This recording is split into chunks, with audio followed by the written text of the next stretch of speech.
We, the Group 5, will report the Transaction Processing and Financial Reporting Systems Overview.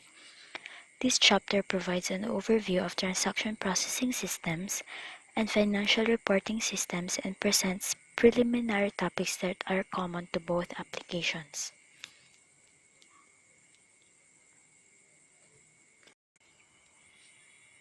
Transaction Processing.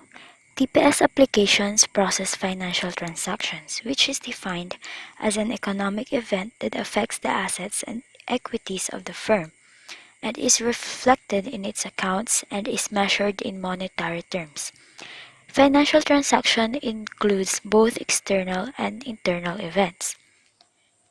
External events include sale of goods or services, purchase of inventory, discharge of financial obligations, and receipt of cash on accounts from customers, while internal events include depreciation of fixed assets, application of labor, raw materials, and overhead to the production process, and the transfer of inventory from one department to another. Financial transactions are common business events that occur regularly. For example, hundreds of transactions, such as in sales to customers, may occur daily.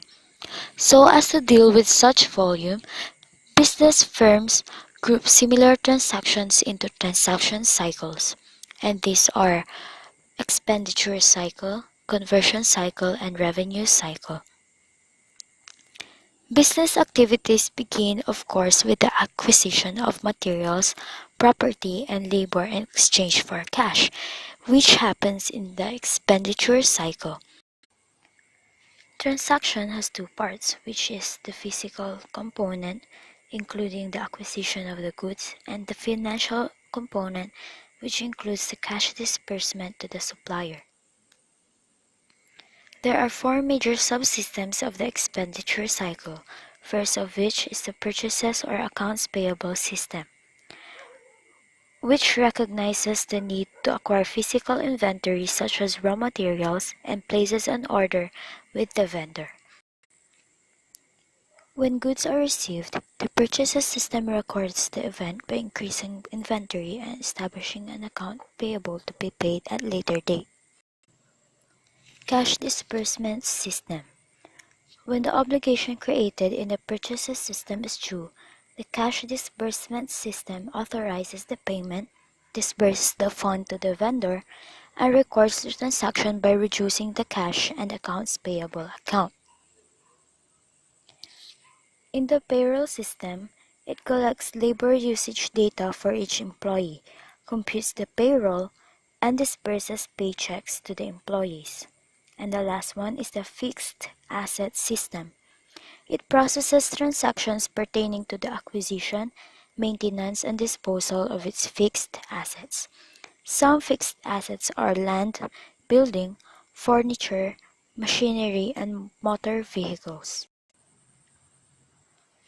Conversion cycle, the second transaction cycle.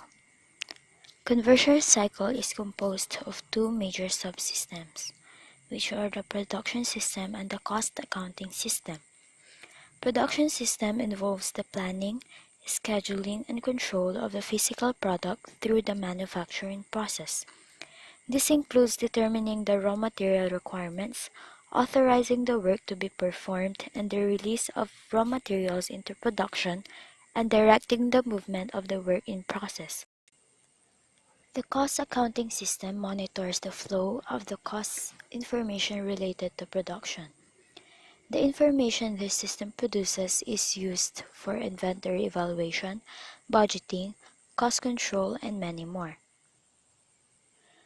And the last transaction process, which is the revenue cycle, is where firms sell their finished goods to customers and involves processing cash sales, credit sales, and the receipt of cash following a credit sale. The revenue cycle has both physical and financial components which are processed separately. Its primary subsystems are sales order processing and cash receipts. In sales order processing, most business sales are made on credit and involves tasks such as preparing sales orders, granting credit, and shipping products to customer, billing the customer and recording the transaction in the accounts receivable, inventory, expenses, and sales. And in cash receipts, it includes collecting cash, depositing cash in bank, and recording these events in the accounts receivable and cash.